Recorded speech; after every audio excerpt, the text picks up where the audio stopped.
This video contains coarse language and content that may be confronting. These truck drivers experience racial abuse every day. On the radio,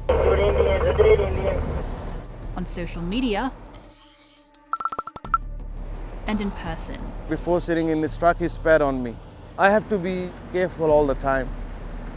Australia has a long tradition of trucking. Without them, the nation grinds to a halt.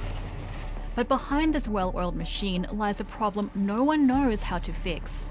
And it's taking a massive toll on some migrant drivers. Filthy stand up to a white man. Country doesn't have control their own air. There's a civil war coming. We're going to kill all the male Indians. We're going to drown all the kids, and we're going to sell all their women to slavery.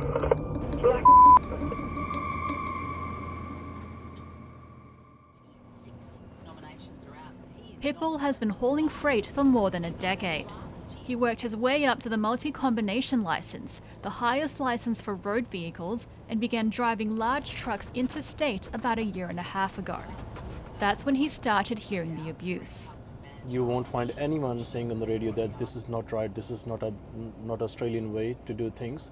The whole day this abuse is going on. All this abuse happens on this. It's a UHF radio, and every heavy vehicle truck driver should have one. It's used to communicate vital safety information about road conditions and traffic incidents. Hey guys, the boundary road in Truganina is closing on left lane due to an accident. But many migrants turn them off. They can't stand the torrent of abuse and being blamed for everything wrong on the roads. And they're often too afraid to speak. I did try a couple of times and I had to face a lot of abuse. So then I stopped using it. You're weak. I hate you Indian dog.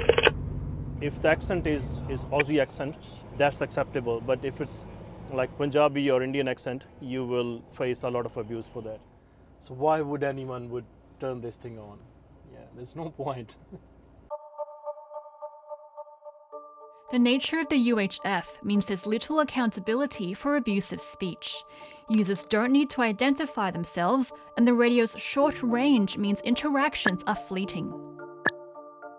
There's no authority that monitors on-air conduct either. On social media, it's a lot easier to catch the person who is behind, who is spreading the hate. But on radio, they can stay anonymous. The political environment is changing in all over the world, especially in the Western countries, in Australia as well. So that plays a part as well.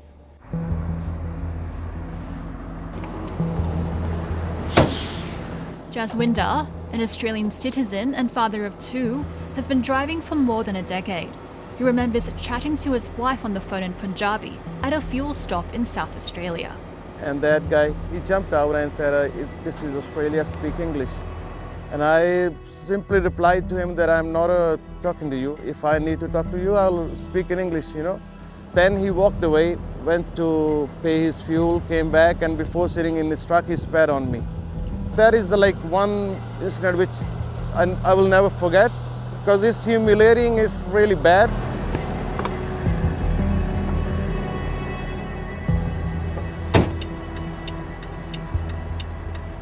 I have to be, careful all the time, watch my back all the time.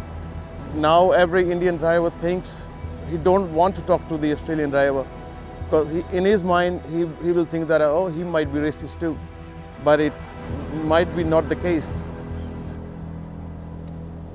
We know that drivers in the US, the UK and the EU experience high levels of racism, but we don't know how often this occurs in Australia's freight industry. We know there's been a slight increase in heavy vehicle collisions from human error, and migrants are sometimes blamed for this rise, but we don't know if they're overrepresented because that data is not collected. They are working long shifts, they have really tight timeframes they have to work to. The minute we add racism or aggression to a truck driver who needs attention to detail, who needs good decision making, we're actually impacting their ability to do their job safely. You've got someone with a 6-tonne truck behind them who doesn't have as good decision-making skills as what they could have. We are not setting anyone up to be safe and effective on the roads. To understand why the racism is so bad, we need to understand Australia's truck industry and history of immigration. Australia was about 28,000 truck drivers short last year, with multi-day interstate routes the hardest to fill. Many experienced drivers are retiring, and few young people are taking up the wheel. That's left a massive gap that's increasingly being filled by migrants. Between 2013 and 2023, Indian-born migrants have more than doubled in Australia. They are now the second largest migrant group after the UK and make up about 3% of Australia's total population.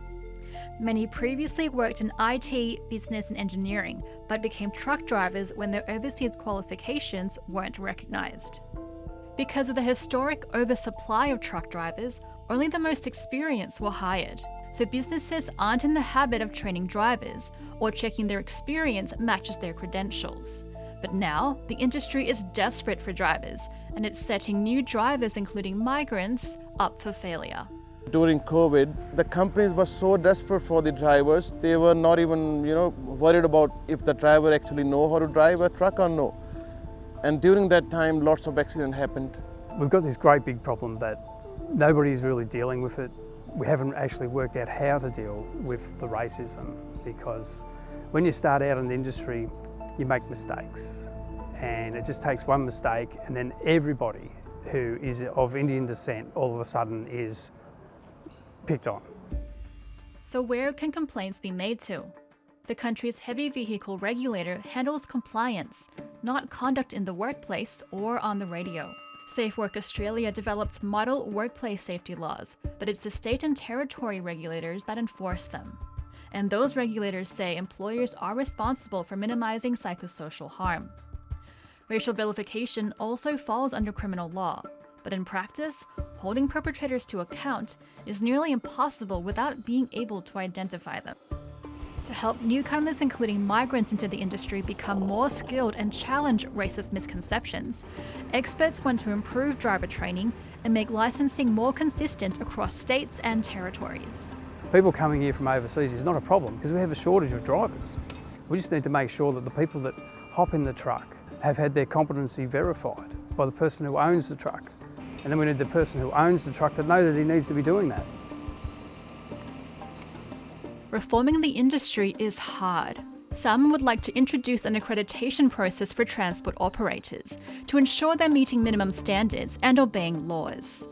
There's such a low barrier of entry to our industry that anybody can become a transport company. You could pay $1,000, $2,000, do 1 or 2 day course at a driving school.